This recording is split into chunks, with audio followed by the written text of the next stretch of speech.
Hello everybody and welcome to Digital Marketing Europe. I'm not Jason Barnard, but I am super excited to introduce Jason Barnard. Welcome, Jason.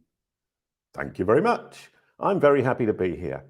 Unfortunately, the original host couldn't be here, so I thought I would introduce myself with a silly cartoon voice from my days as a cartoon character, as we will see.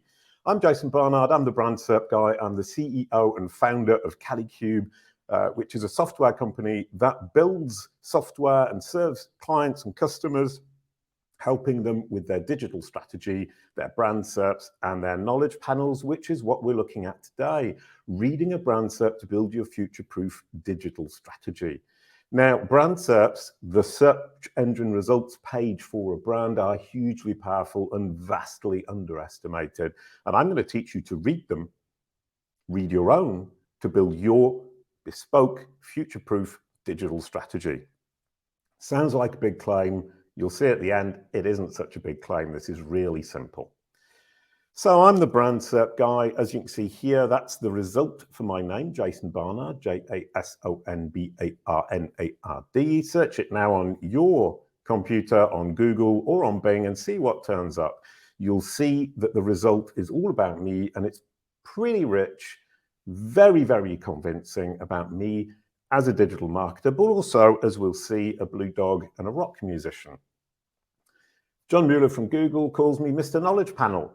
The knowledge panel over there on the right is the facts about me, as we will see later on, and it shows pretty much all of my career as a blue dog, yellow koala, and a musical artist through my life to today as the brand SERP guy. I'm a digital marketing ...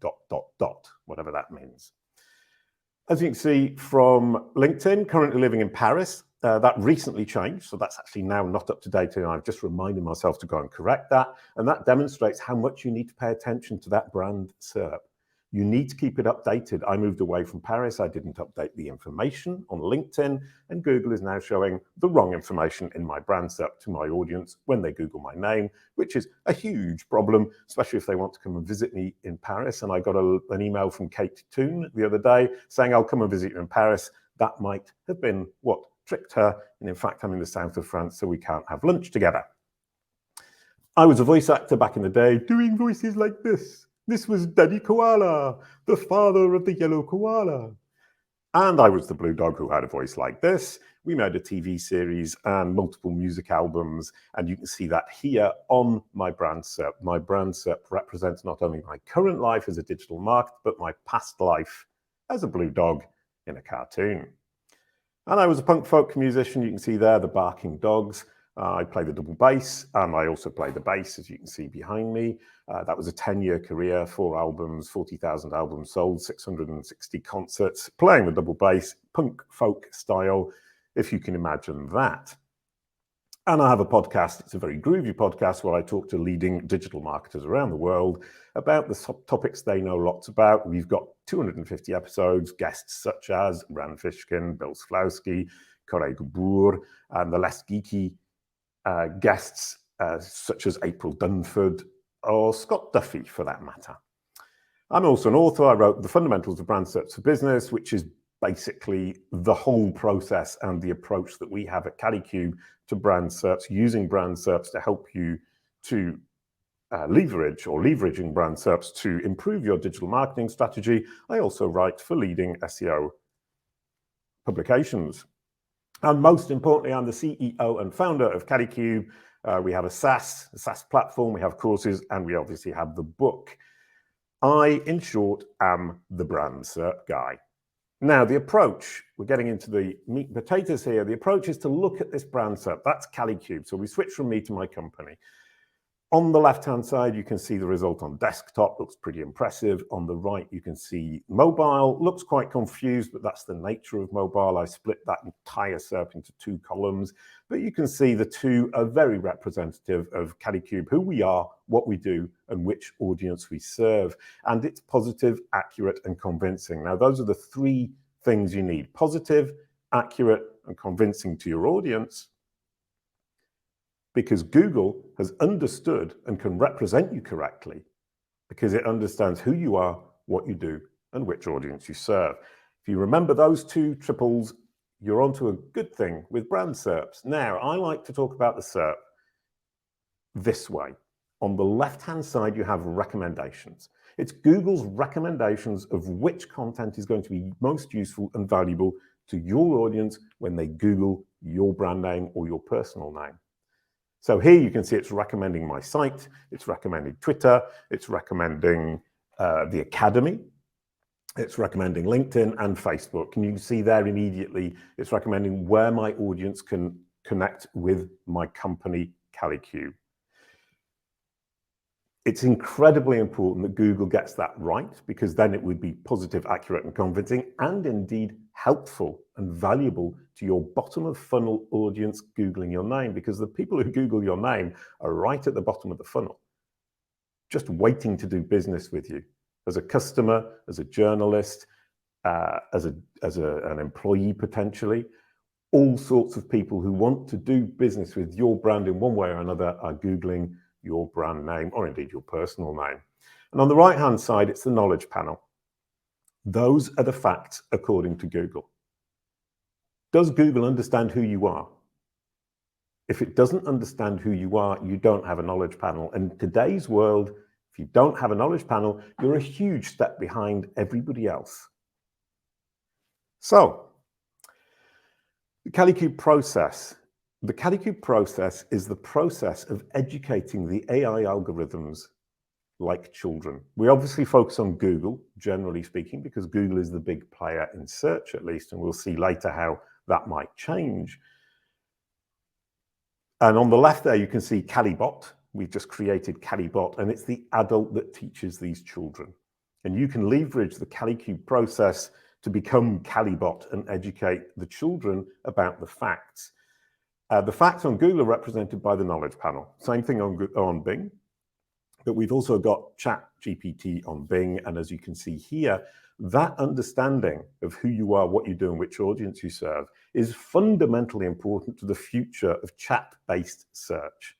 So on Bing, ChatGPT, and on Google, Bard. And I had access to Bard a couple of days ago. Bard is less good than ChatGPT on Bing, in my opinion, but certainly something to keep an eye on, because since Google dominates with 90% of the market, even if it's less good, it's still going to dominate. So you need to make sure that these machines understand who you are, what you do, and which audience you serve once again. And you can see here the CaliQ process. Bing understands exactly what the CaliQ process is, and it's got the information directly from us. Then we can say, how do we implement it? And it can explain the CaliQ process to you and the different resources that we offer. And once again, it's getting the information from us. That might seem obvious. It might seem to you that it's always going to get the information from you. That's not true. Try on ChatGPT Bing, searching your brand name, your products, and ask it to explain them to you. Number one, does it get the information from you? The answer is probably no. And if it does get the information from you, is it explaining clearly? And the third question is it verbose? Is it writing a lot? I did this test on a lot of different brands, and generally speaking, it will write 1, 2, maybe 3 sentences. Here, you've got 1, 2, 3, 4, 5, 6 sentences. It means it's understood very clearly from my website who I am, what I do, which audience I serve, and how this process works. But more importantly, it's citing me because it trusts me to talk about myself. And becoming an authority on yourself is something that's fundamentally important to this whole process and the process moving forward with answer engines, search engines, and assistive engines, as we'll see in a moment. And the idea of being the authority for yourself is much, much, much less easy than you would initially imagine. And here we've got the benefits.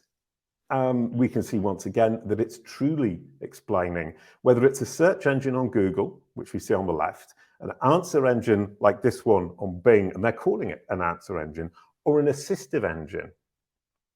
Discover would be an assistive engine where it's pushing information, pushing solutions to the user before they've even asked for it. So we have 3 epochs here: search, answer, assistive.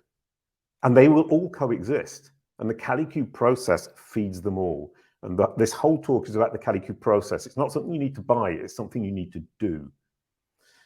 And here, as you can see, and this is the cherry on the cake, especially for the assistive engines, is we can make and suggest questions that the ChatGPT assistive engine or answer engine can suggest to the user, so we can bring them down the funnel.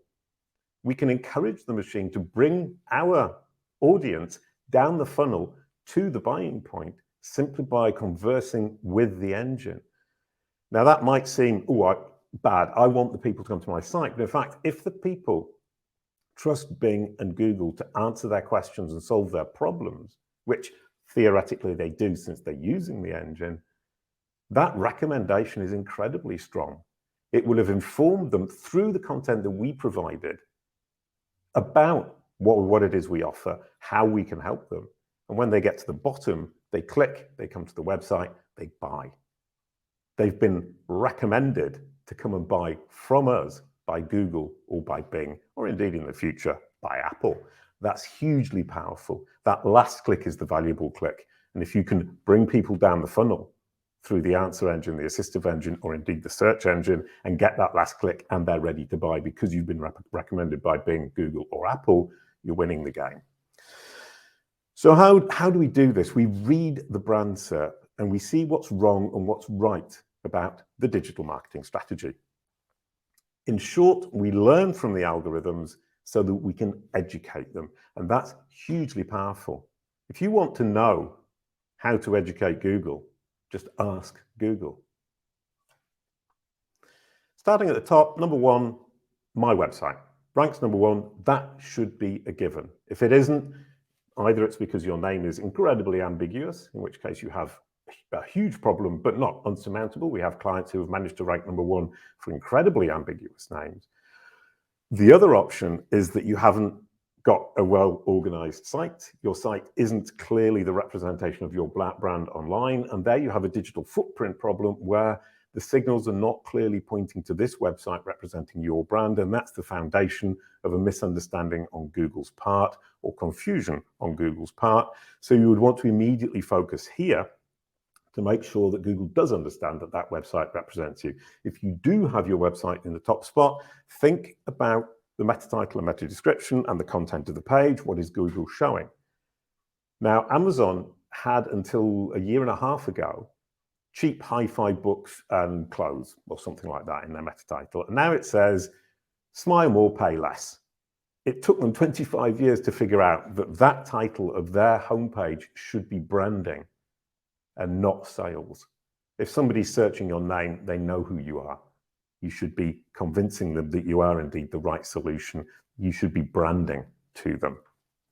Next, rich site links. If you don't have them, then your site has a structural problem of some sort. So this is also a mini SEO audit.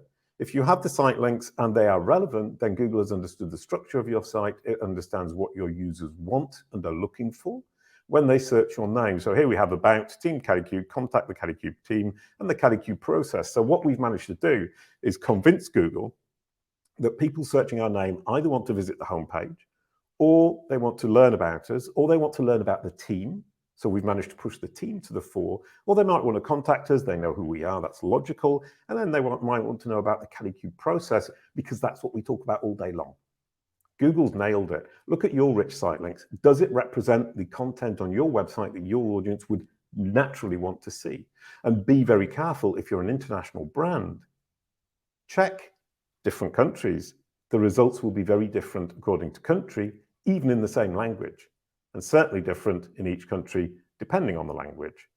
Pay attention to that. And by improving that, as we'll see, you improve your website structure and your website content. Next, go through the sites that you control. You'd be surprised at how disparate is your message across these different sites, even sites you control. So make sure you're talking about the exact topics that correspond to each of these platforms. As you can see, we're pretty consistent. And there in the middle, you can see a French version because I'm in France. Next, optimize your social media strategies. If you don't have Twitter boxes, but you focus on Twitter in your social media, then your social media Twitter strategy is off whack, it's a great signal that Google cannot see the engagement that your users have on your Twitter channel. If you're not focusing on Twitter, there's no reason to have the Twitter boxes. There's also YouTube boxes, also TikTok boxes. So whether you have them or not on your brand SERP, when your audience searches the name, indicates whether or not Google perceives that that channel is important and engaging for your audience. So it's a great way to see where you're getting it wrong. And then obviously manage the review platforms. Getting great reviews is hugely important. Seeing which ones rank on your brand SERP pages 1, 2, 3 are immediate signs of which ones are important to Google about you, and they're the ones that you should focus on in order to improve Google's opinion of you, but also improve the users, your potential audience opinion of you. Google is a reflection of where they are hanging out, where they are talking about you, where they are interested in you. And if we go back here as well, with Twitter, if you're focusing on Twitter and you think you're doing a great job, but the Twitter boxes don't appear, it might be that Google doesn't perceive that your audience hangs out there, in which case it isn't useful. So it might actually be the wrong strategy. And that is what the Kalicube process will teach you very simply. And then think about related searches. With Kalicube, we have Kalicube Pro, which is the SaaS platform. We have Kalicube Academy, which is obviously the academy where you can get the courses. Kalicube Tuesdays, which is my weekly event. Knowledge Graph Explorer, we have a Knowledge Graph Explorer on the Kalicube site. Fundamentals of Brand SERP is my business. SERP meaning we talk a great deal about SERP. Therefore, that's logical. Knowledge Panel and WordLift, who are a partner with Kalicube in terms of they provide some of the data for the platform. Those related searches indicate what Google has understood to be the most important aspects of your business. So if they're wrong or they're misrepresenting you or there aren't any, you have a huge problem. And that's a problem of your digital ecosystem, your digital footprint. It can also potentially be a problem of the organization of your website. So pay special attention to these because they give you a holistic view of how Google perceives you and what it perceives to be the most important aspects of you. And you can change that by changing the emphasis of your marketing. So once again, we've got a great insight there in terms of which buttons you're pressing as you spread the word of your brand around the web. And here, importantly, we've looked at Twitter, we've looked at the different messages that you're pushing out around the web using that trigger the related to this search. We've talked about review platforms, Twitter. We've talked about different platforms outside of your own website. And that's hugely important. Obviously in SEO, you focus on your own website, but this process is the entire digital marketing strategy. Google is simply the window into understanding what's right and what's wrong and which buttons to press. So what you will do is improve your entire digital strategy, and Google, or better performance on Google, is actually, let's say, just a bonus. But in fact, it's a huge bonus, obviously, because the SEO is baked in, as we'll see. So how does this help? It's a recommendation strategy. Once we optimize Google's recommendations, we are improving our digital marketing strategy. We focus first on branding, define a meaningful brand message, a clear brand voice, and a strong visual identity, and be consistent over time across every first, second, and third-party platform. That's huge. Branding is going to be Google's understanding of who you are. Marketing, create relevant, valuable, and helpful content for your audience and place it on the platforms where they naturally gather: social media, third-party sites, and indeed your own sites. That's how they'll understand what you do and what you offer. Thirdly, SEO, take the marketing and the branding that you've done and package them for Google using simple non-geeky SEO techniques. You can use the geeky ones too if you want. It gives you an advantage, but you don't need them. So the process is all about using branding first, marketing second, and SEO is simply packaging this content that you're creating for your audience anyway, packaging it for Google and for Bing, indeed.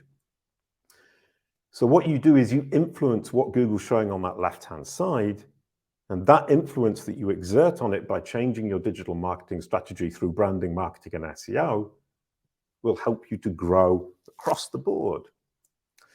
Now the facts. The facts on the right-hand side, the knowledge panel, and here's how we manage a knowledge panel. We identify the entity home. That's where the entity lives online. That should be on your site, an owned site.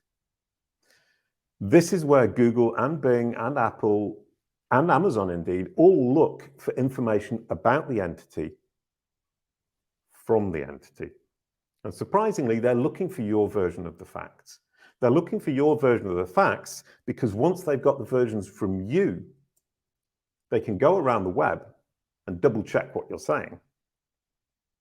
So you want consistent corroboration all across the web. You need everything that you say on the entity home to be repeated somewhere on an authoritative, relevant, trustworthy source. Preferably multiple times. And you need it to be consistent across every source, your own websites, your own social media channels, and also third party. Now, the third party corroboration is obviously the most powerful, so you would need a PR campaign, and once again, that's simply improving your digital marketing. And then you need to signpost. You need to create an infinite self-confirming loop by linking from the entity home to the corroboration, from the corroboration back to the entity home. These AI algorithms are children and they learn by repetition. They go from the entity home to the corroborative source. They see the same information. They come back to the entity home. They reread the information. They go back to another corroborative source. They come back to the entity home, and so on and so forth. Not every corroborative source needs to repeat all the information, but by accumulation of corroboration, we might say, it will understand who you are, what you do, which audience you serve. As I said, that is the foundation of everything you will be doing, whichever AI platform we're looking at. So take control. Don't just think that these machines will figure it out. They won't. Or they will and they'll get it wrong. Or they will and they won't be confident. You need to take control. You need to make sure that they get it right. They get all the information that you want them to, and that they're incredibly confident in that information. And the demonstration of that was the Bing chat I showed earlier on. That shows they have the information, they're confident in the information, and the information is extensive. Okay, so Google is happy. Where's my digital strategy? When you improved Google's recommendations, you've improved your digital strategy, as I said. That is great site structure, and it shows that Google understands what's important to my audience on my website. My website is well written, well presented, very clear, and well structured. I've improved my Twitter profile, my Twitter strategy, engaging more with my users, getting more traction from that Twitter profile, which sends users to my website and also encourages them to search my brand name. And I've improved the world's opinion of me through these amazing reviews that we have got on these different platforms, including down there at the bottom, a review of the Kalicube Pro SaaS platform for agencies by Corey Gabor, a great friend, an incredibly smart person. If you don't know who he is, find out who he is, because he's the smartest SEO I have ever met by a long chalk. When you've improved Google's understandings about the facts about you, then you've educated every big tech player and you've improved their understanding. And you can see here, Kalicube Knowledge Panel on Google on the left, Kalicube Knowledge Panel in the middle from Bing, and the Kalicube results in Siri on Apple. So don't ignore Apple. Although they don't have a visible search engine, they do have a vast number of iPhones, iPads, and Macs in the world, and they are building a search engine behind the scenes that will, I believe, become perhaps not as significant a player as Google today at 90%, but certainly much more significant than we're used to. So in what way is that future-proof? The search wars have begun again. ChatGPT on Bing has reignited the search wars. It's suddenly front page news on every newspaper. Everybody's talking about it. And it's important to remember that Microsoft Bing have got nothing to lose. They've got such a small market share. The market share they have is profitable for them. So any wins they get are welcome and pure profit. And every percentage point of the world's search market is worth $1 billion a year. So there's a lot for Microsoft to win and a lot for Google to lose. Add to that, if Apple bring in their search engine in the next couple of years, that could be taking a few percentage points away from Google. Google is suddenly looking like they're struggling, especially when you consider search engines, answer engines, and assistive engines. Siri will be an answer and an assistive engine. Bing has already moved into answer engines. Google is still stuck in search engines. So I would argue the search wars are about to begin. We don't know who will win, but right now, Microsoft Bing launched ChatGPT February the 7th, 2023, and within a couple of days, Google's stock value lost $100 billion in one single day. That's absolutely huge. But let's have a look back for those who remember the the search wars, from the end of the noughties. In 3 short years, Microsoft MSN lost 30% and Google doubled. I'm not saying that's going to happen again, but something similar is about to happen. There will be a shift in dominance. That was year 1 of the search engine wars, 2006, and that is 2009. And you can see there has been a shift of 130 percentage points won and lost. 130%, if we talk $1 billion per percentage point, $130 billion. Google moved from 18% to 37.59%, doubled. Microsoft lost 30%. That's absolutely huge. So imagine if that happens again, even to a smaller extent. That's going to change the search landscape, but also the answer landscape and the assistive landscape. And Siri is assistive, Amazon is assistive, Google has Google Home. Who's winning that war? That's another question. So the Kalicube process basically builds this future-proof strategy. In year 1, if you focus on owning page 1 of your brand SERP, including the knowledge panel on the right-hand side, you will own your brand narrative, you will position your brand, and these engines will understand who you are, what you do, and which audience you serve. And from that factual understanding foundation, where they can accurately represent your brand to your audience when they're searching for you, or when they're searching around you, you can start to build years 2 and 3 to dominate your niche on Google search and indeed on Bing. Without the phase 1 with the understanding, you can't do this. Because phase 1 is the platform that empowers you to become the recognized authority in your industry. If they've understood who you are, what you do, and which audience you serve, they've understood your niche, and you can build your topical dominance, your topical authority on that understanding. Without that understanding, you cannot build the topical authority. You cannot even build EEAT, because if Google or Bing or another engine is to apply credibility signals, experience, expertise, authority, and trustworthiness, they need to understand who they're applying it to, or they cannot apply it fully. So, in order to get your EEAT, your topical dominance, your topical authority, you need them to understand who you are, what you do, and which audience you serve, which is working on your brand SERP. In year 1, years 2 and 3, you dominate your niche. Years 4 plus, you future-proof your digital strategy from the risks that posed by ChatGPT on Bing, Apple Search, Google Discover, answer engines. Google Discover obviously being an assistive engine. The full implementation of the Kalicube process is your assurance against these threats. Short, mid, and long term, your brand SERP is vital to your digital marketing strategy. I think most people don't even think about it short term, but for me, it's the foundation of everything you're doing short, mid, and long term. Those recommendations on the left rail, those facts on the right rail, whether you focus on Google, whether you focus on Bing, whether you focus on Apple, doesn't matter. It's going to be a similar idea of recommendations, search engine, facts, answer engine, assistive engine.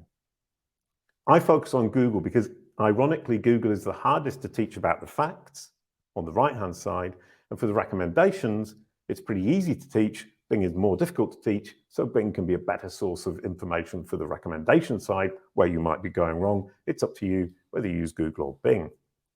At Kalicube, we really don't care who wins the search and recommendation engine wars, because with the Kalicube process, our clients and our agencies' clients will see growth whoever wins. As you can see with Bing, we're already winning, and it's only been out a month.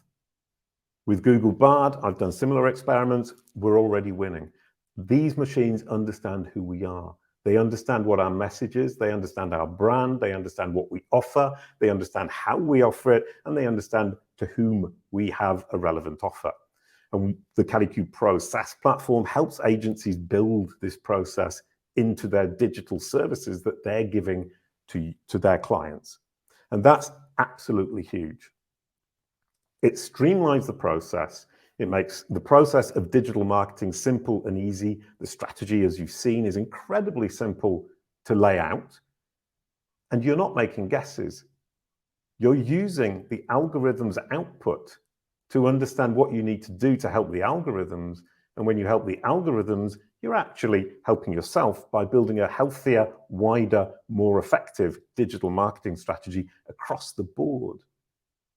If you think about Google and Bing, what they're doing is they're looking over our shoulders all the time. They're constantly crawling the web. They're constantly watching me. They're constantly watching you. They're constantly watching Kalicube. They're constantly watching your audience. So who better to recommend what you need to do as a business to make your audience, your potential clients, happier, better served with what they need from you? So using the brand SERP is an insight into your digital ecosystem first. Secondly, a critique of your digital strategy. And thirdly, a way to look and move forwards into the world of assistive engines and answer engines, whilst maintaining your domination of the search engines. So if you want to learn more and dig deeper into the Kalicube process, you can get inspiration from the book, which is behind me and on screen. It's a quick read. Marie Haynes said she read it in a weekend. Marie Haynes, super duper smart SEO, read it in a weekend, said, wish I'd read it 5 years ago. So if somebody like Marie Haynes thinks the book was helpful, you probably will too. If you want to do DIY, the Brand SERP courses, 12 hours of courses where I teach all of this stuff about Brand SERP's knowledge panel so you can do it yourself. And if you're an agency, please do talk to us about the Brand SERP SaaS platform, which also helps to build knowledge panels and helps to build this, it maps out this future-proof digital marketing strategy for search engines, answer engines, and assistive engines. Thank you very much. And I've just realized I'm hosting myself. So all I need to do now is fill in the time between now and the end of this session. Now, I'm trying to find now if anybody's asked any questions, and they have. Question from the audience number 1. Which AI tool is Mr. Kalicube referring to? Is it a Kalicube app? That was the cartoon voice. Yes, it's the Kalicube Pro is the SaaS platform that I built, which tracks brand SERPs and knowledge panels for any individual entity. It tracks them across multiple regions so that you can see when things change, as well as what needs to be done. We also have a database of 70,000 entities now. We're about to push that up to 120,000 entities that we track. We've got 1 billion data points in the Kalicube database. And what we can do there is what we call entity equivalent analysis. You might call it competitive analysis, which means that we can template what an industry looks like in Google's brain. So we take 100 entity equivalents. Now, an entity equivalent is the same entity type, the same geo region, and the same industry. So you might call that competition, but it isn't necessarily competition. If it's a person, for example, it will be people you aspire to be like, or to look like, or to position yourself like. So the entity equivalent concept is hugely powerful, not necessarily competition, but potentially competition. And we can push those into the Kalicube Pro database and then template which blue links dominate, which social media platforms dominate, which news outlets dominate, which review platforms dominate, what kind of information appears in the knowledge panels, what description sources Google is using, what attribute sources it's using, which knowledge sources it's using, and which platforms carry the most mentions. So you can use the platform in 2 different ways, both of which are complementary. Number 1 is for that year 1. If I go back to that slide, I've just got to find it. where was it? There you go, this one here. If we go back to that, if we go back to this year one, you would be looking at the tracking of the brand SERP, where we do a snapshot of the brand SERP. You can look at it, decide what needs to be changed, what's right, what's wrong. And we like to tell our clients, before you look at the brand SERP, what do you expect to see? Give me a list. Why do you expect to see that? Now give me a list of what you want to see. Tell me why you want to see that. And that they need to do that before looking at the brand SERP. Then you show them the brand SERP and you say, now what do we see? And how do we get from what we see to what you want to see? And why did you make the mistakes that you made in the what you think you'll see? Why doesn't Google perceive your brand the way you perceive your brand? So that's a really nice first step with a client. And then you can start using the platform to correct that, to move from what you do see to what you want to see, both on the recommendations in the left rail and the facts in the right rail. Move through that, takes about a year. You won't really expect to achieve stability there in less than a year. And from that perspective, you need to set realistic expectations in your client.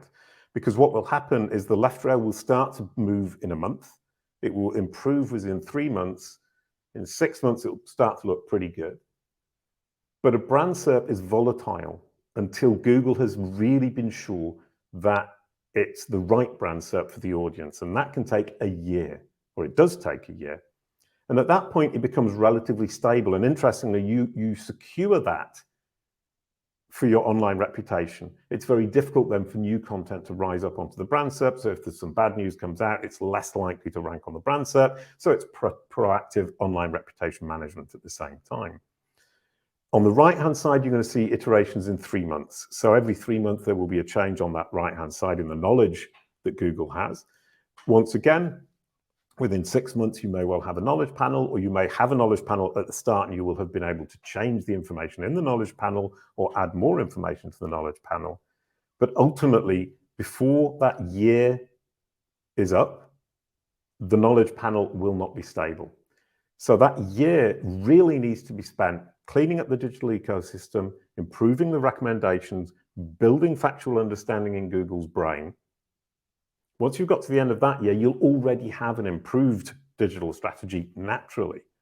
And from that point, you can then leverage the initial work that you did in the first year about the factual understanding and the appreciation of your brand, who you are, what you're doing, which audience you serve, and indeed your credibility, to push forwards to dominate your niche.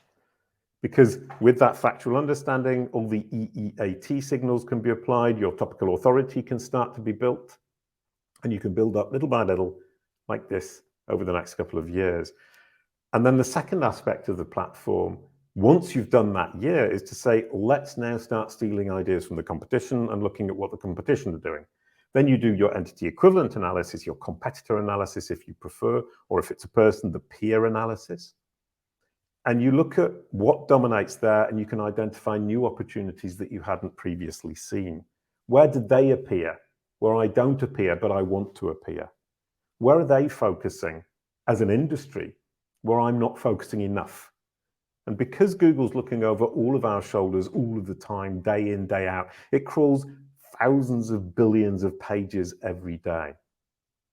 It knows what's going on the web, and it knows what's going on in each industry, and it represents the activity of an industry through the cumulative brand SERP and knowledge panels of that industry. So this is once again asking Google, what does this look like? It will tell you. Asking Google, what do I need to do? Google will tell you. So this is hugely powerful, using the algorithms themselves to tell us what we need to do, not only to educate those algorithms and improve their perception of us, but also improve the perception of our audience, improve our presentation to our audience, and ultimately win more clients and make more money. So using Google to improve my digital strategy for my company to make more money seems to me like an absolute no-brainer. I think that's it. I think I've done 40 minutes. So I'm not quite sure what happens here, because I'm not informed about exactly how the host works. So what I will do is go to the end of my presentation whilst I wait for somebody to take me off screen and say, thank you very much. That was reading a brand SERP to build your future-proof digital strategy. Whoever wins, Google, Bing, Apple, even Amazon, but also Facebook and all the other AI platforms all work the same way. They want to understand who you are, what you do, and who your audience is, because they want to serve their users with the solutions to their problems as efficiently and as effectively as possible. And they want the best solutions for their users. And if you're the best solution, you need to educate them so they understand that you have the solution, that the solution is the most appropriate solution for their user, and that you are the most credible source for them to deliver that solution to their users. Thank you very much.